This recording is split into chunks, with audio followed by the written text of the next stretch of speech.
So the next part of the sampler quilt process is going to be the quilt as you go method.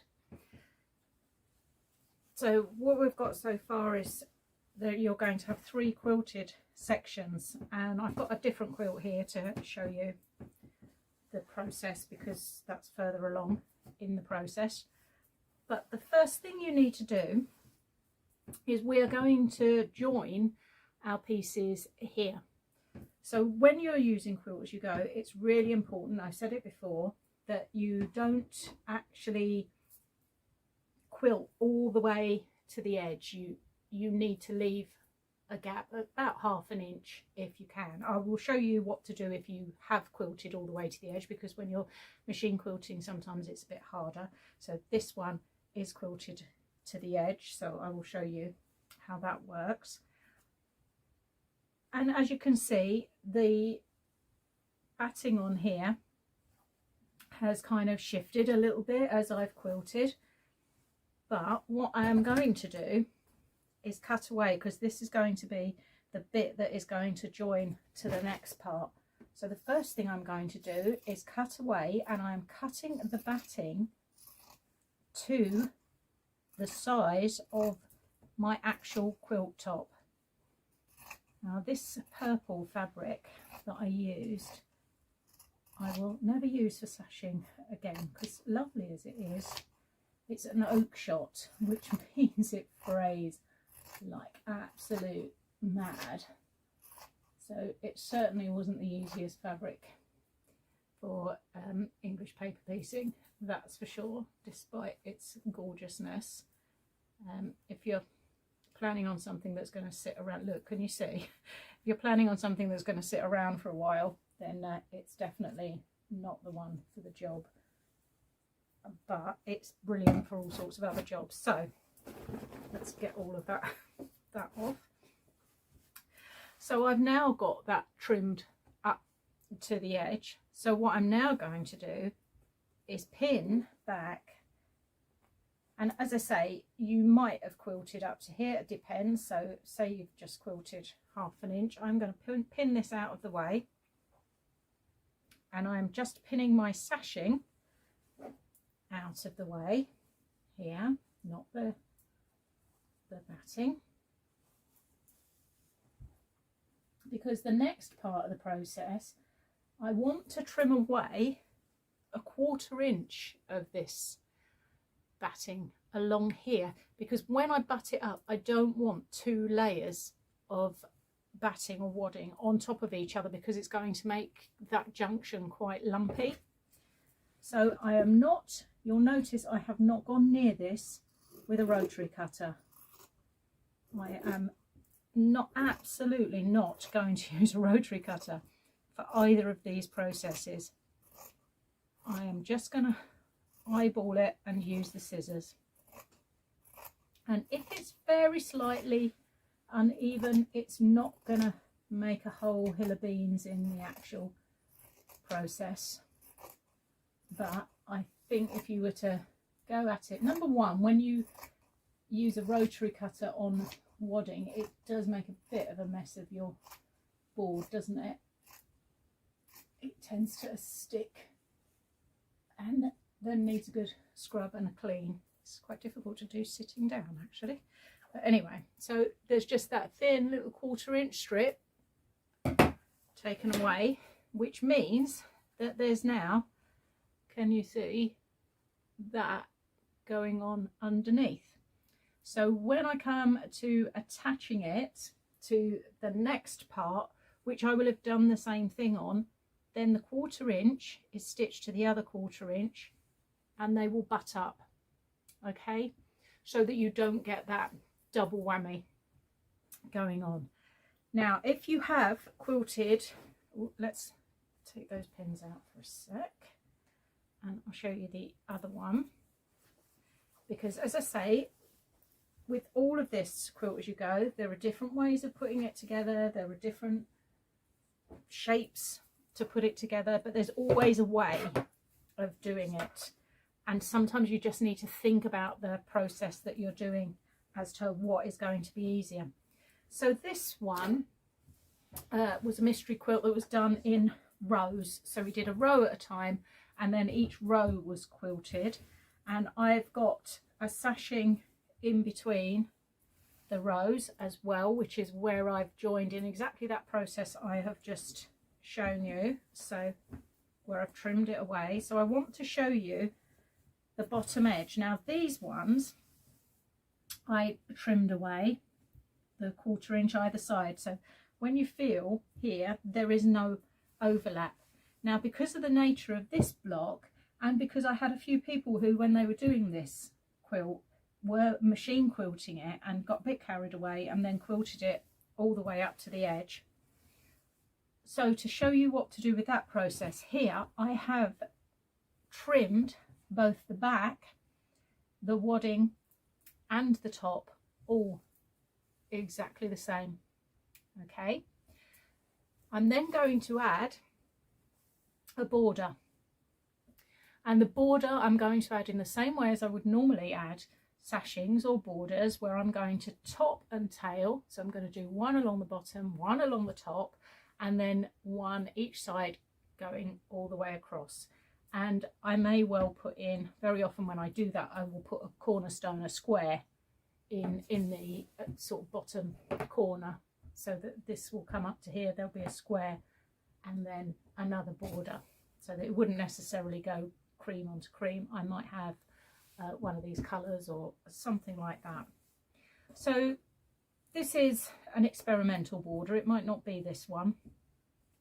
I might change my mind, I'm not sure. But I've done the same thing as I did on the other one, where if I put it this way around so you can see better, I have trimmed, first of all, trimmed that wadding away to the size of the top. Then I folded this up, and then I trimmed another 1/4 inch off of that. Okay, because then this I'm going to stitch with a 1/4 inch on here. So if I go along pinning it, hopefully this will give you an idea of what is going on the back.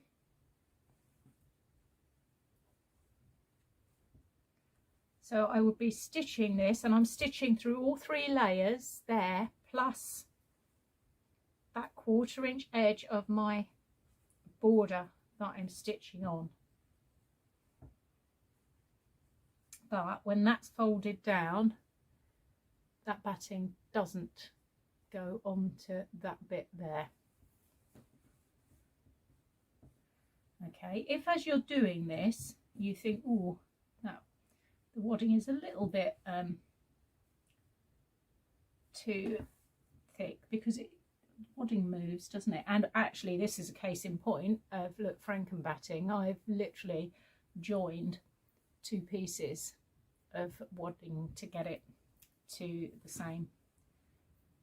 the right size, which you can do. And that's why I always say, if you try and use the same make and weight and type of wadding or batting, then it does mean that eventually, with all your leftovers and odd bits, you can pretty much make another quilt.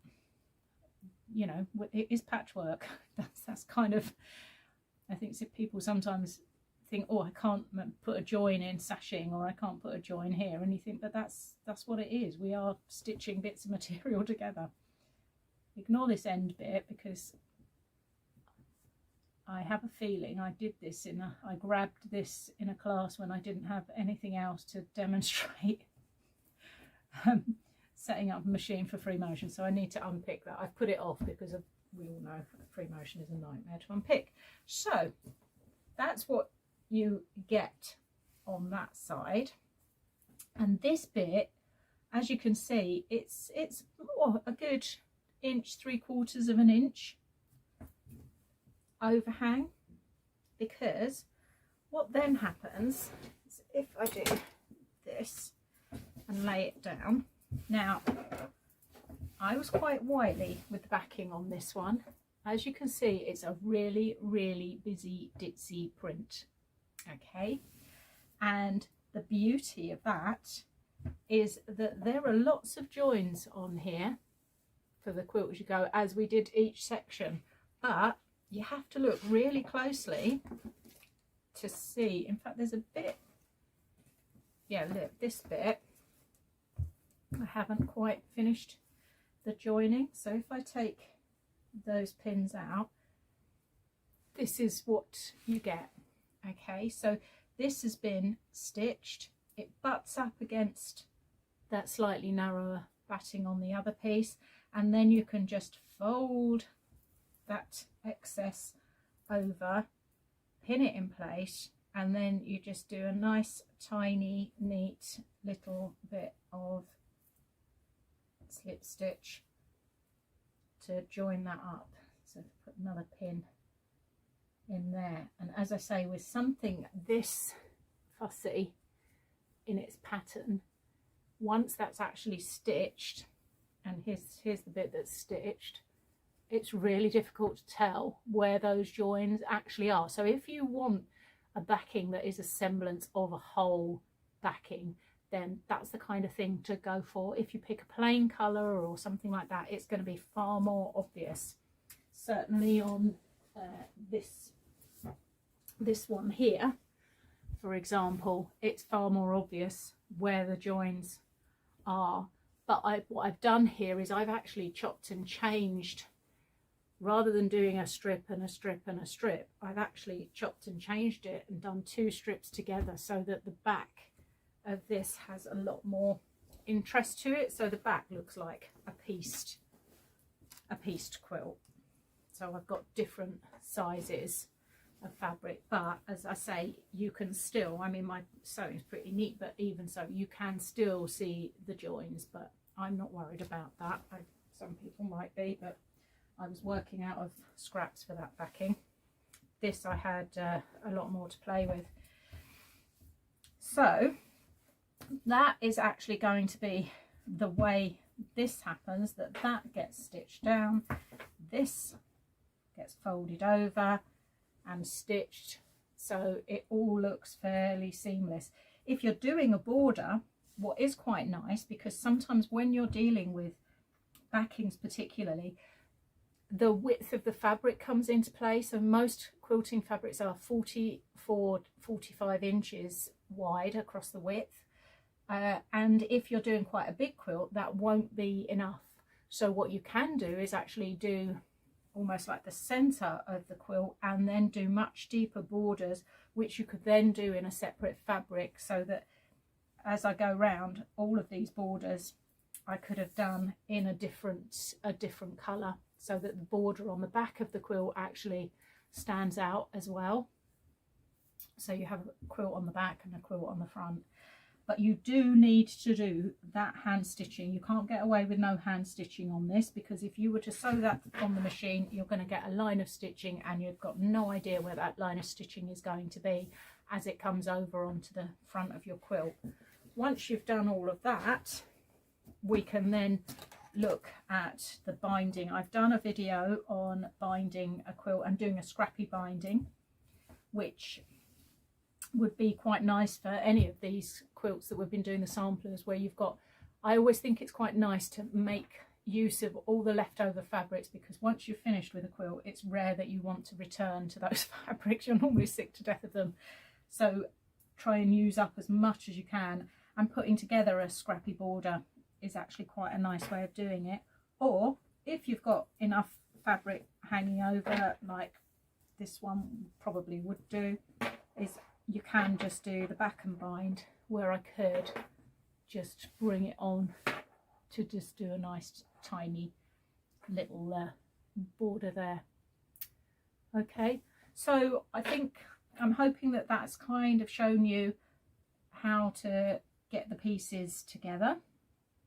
There is another video which I did on the tree skirt, when we did the tree skirt, that uses one of the most popular methods for quilt as you go, where you use 2 lots of strips, so you end up with almost like a sort of a crisscross on the back. And a lot of people do use that. I do find that quite tricky because you're dealing with very narrow strips, and I think that sometimes that's a lot trickier to work with, to be honest, getting all of those layers together and not missing seams, etc. Whereas this method, I find everyone seems to cope with this one much better. And as I say, it does mean that you can break things down so that you can, if you want, as I said, do like a big centerpiece of a quilt, quilt it, and then go round with borders, and then go round with another set of borders as well. But you're just getting it back down to a containable size for either the hand quilting or the machine quilting, which is going to make your quilting life much more comfortable, especially if you have shoulders and hand issues, so the weight of a big quilt on your machine would be an issue. Okay, so hopefully that helps that. And as I say, there are a couple of other videos, I might put the links in the side so that you can click onto those if you wanted to know a little bit more.